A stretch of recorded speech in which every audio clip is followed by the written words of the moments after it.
అందరికీ నమస్కారం, welcome to our channel. మీకు ఒక సంఘటన గుర్తు చేస్తాను. 2024 నవంబర్లో జగన్మోహన్ రెడ్డి గారు ప్రెస్ మీట్ పెట్టి వెటకారంగా మాట్లాడుతున్నాను అనుకుని అవిజ్ఞాన ప్రదర్శన చేశాడనమాట. కొన్ని వ్యాఖ్యలు మీకు గుర్తు చేస్తాను.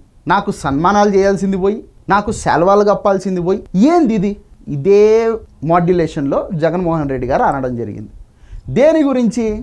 సెకీతో చేసుకున్నటువంటి ఒప్పందం గురించి, అదానీ మీద వచ్చినటువంటి ఆరోపణలను, సెకీతో వైసీపీ గవర్నమెంట్ చేసుకున్నటువంటి పవర్ ఒప్పందాలను, దీనిల మీద వచ్చినటువంటి ఆరోపణల నేపథ్యంలో జగన్మోహన్ రెడ్డి గారు తానేదో ఆంధ్రప్రదేశ్కి పెద్ద కిరీటం పెట్టినట్టు, ఆంధ్రప్రదేశ్ ఖజానాకు బాగా డబ్బులు మిగిలించేసినట్టు, గొప్ప ఘనకార్యం చేసినట్టు ప్రెస్ మీట్ పెట్టి నాకు శాలువాలు కప్పండి, నాకు సన్మానాలు చేయండి, నన్ను దైవాంశ సంభూతుడిగా పొగడాల్సింది పోయి ఈ దాడులేంది నా మీద అని చెప్పేసి మాట్లాడడం జరిగింది. దానికి సంబంధించి డీటెయిల్స్ చూసుకుంటే, సెకీ సంస్థకు సంబంధించినటువంటి సీఎంఓడిని ఆ పదవి నుంచి తొలగిస్తున్నట్టు కేంద్రం ఆకస్మికంగా నిర్ణయం తీసుకోవడం జరిగింది.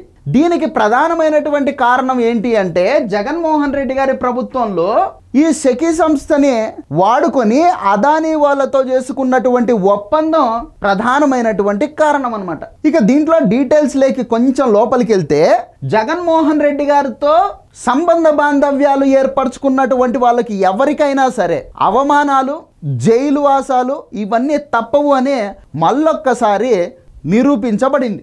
జగన్మోహన్ రెడ్డి గారు తన రాజకీయ జీవితాన్ని ఎంపీగా ప్రారంభించారు. ఆనాటి నుంచి ఈనాటి వరకు కూడా చరిత్ర మనకు చెప్పేది ఏంటి అంటే, జగన్తో సంబంధ బాంధవ్యాలు అంటే లైఫ్ని కోల్పోవడమే. అన్యాయంగా డబ్బులు సంపాదించుకోగలుగుతావేమో కానీ జనాలలో క్రెడిబిలిటీని మాత్రం పోగొట్టుకొని తీరాల్సిందే. జగన్మోహన్ రెడ్డి గారితో ట్రావెల్ చేయడం అంటే ప్రజల్లో చెడ్డ పేరు తెచ్చుకోవాల్సిందే తప్ప నీకు మంచి లైఫ్ అనేదే ఉండదు అనేదే అక్కడ స్పష్టంగా తెలుస్తూ ఉంటుందన్నమాట. సో ఇట్లా జగన్మోహన్ రెడ్డి గారి అవినీతి ఆకలికి బలైపోయినటువంటి వాళ్ళు ఎందరో రాజకీయ నాయకులు ఉన్నారు, సినిమా వాళ్ళు ఉన్నారు, వ్యాపారవేత్తలు ఉన్నారు, పారిశ్రామికవేత్తలు ఉన్నారు, ఐఏఎస్లు, ఐపీఎస్లు, ఎంఆర్ఓలు, ఇట్లా వాళ్ళు వీళ్ళని తేడా లేదు. మొత్తం జైళ్ళ చుట్టూ, కోర్టుల చుట్టూ తిరుగుతూ ఉండేటటువంటి పరిస్థితి. ఇప్పుడు తాజాగా ఏం జరిగిందంటే, solar energy corporation of India దాని సిఎండి రామేశ్వర్ గుప్తాని ఆ సంస్థ కొంచెం ఆలస్యంగానైనా సన్మానించిందనమాట. ఇంకొక నెలలో ఈ రామేశ్వర్ పదవీ కాలం ముగిసిపోతుంది. అయినప్పటికీ కూడా కేంద్ర ప్రభుత్వం ఆయన్ని ఆయన ప్లేస్ నుంచి తప్పించేసింది. వైసీపీ ప్రభుత్వ పెద్దకు అదానీ గ్రూప్ నుంచి 1750 కోట్ల రూపాయలు లంచం ఇచ్చినట్లు 2024 నవంబర్లో ఆరోపణలు వచ్చాయి అన్నమాట. దీని మీద అమెరికాకు సంబంధించినటువంటి ఒక ఎంక్వైరీ సంస్థ రిమాండ్ రిపోర్ట్ని దాఖలు చేయడం జరిగింది. అందులో సెకీ పేరును కూడా రావడం జరిగింది.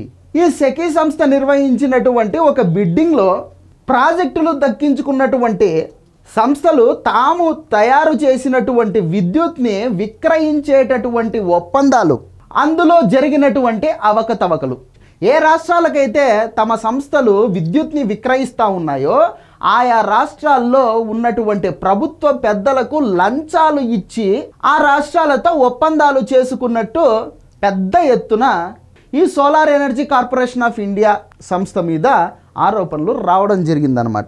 ఇక ఈ విషయం దేశవ్యాప్తంగా పెద్ద ఎత్తున చర్చకు వచ్చినటువంటి సందర్భంలో ప్రధానంగా జగన్మోహన్ రెడ్డి గారికి అందినటువంటి 1750 కోట్ల రూపాయల లంచాలకు సంబంధించి ఆయన గారు, నేను అమాయకుడిని, మంచివాడిని, సౌమ్యుడిని, నేను అవినీతి చేయను అని చెప్పేసి తనకి తాను ఒక గౌతమ బుద్ధుడి వేషం వేసుకొని తన స్వంత రోత మీడియా ముందు కూర్చొని ఇక ఆయన స్టైల్లో ఆయన స్క్రిప్ట్ అంతా చదివేసి ఫైనల్గా నేను ఇంత గొప్ప పని చేశాను కాబట్టి నాకు సన్మానాలు చేయాల్సిందే, శాలువాలు కప్పాల్సిందే, నన్ను ఊరూరా అంబారీ మీద ఊరేగించాల్సింది పోయి నా మీద ఈ దాడులేంది అని చెప్పేసి ఆయన స్టైల్లో వెటకారం చేయబోయి జనాల ముందు నవ్వులు పాలైపోయాడు అనమాట. లిక్కర్ స్కామ్ మాత్రమే కాదు, ఇది కూడా వస్తుంది బయటికి.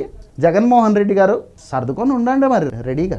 ఇది వీడియో. ఈ వీడియో నచ్చితే లైక్ చేయండి, సబ్స్క్రైబ్ చేయండి, షేర్ చేయడం మాత్రం మర్చిపోద్దు. Thank you.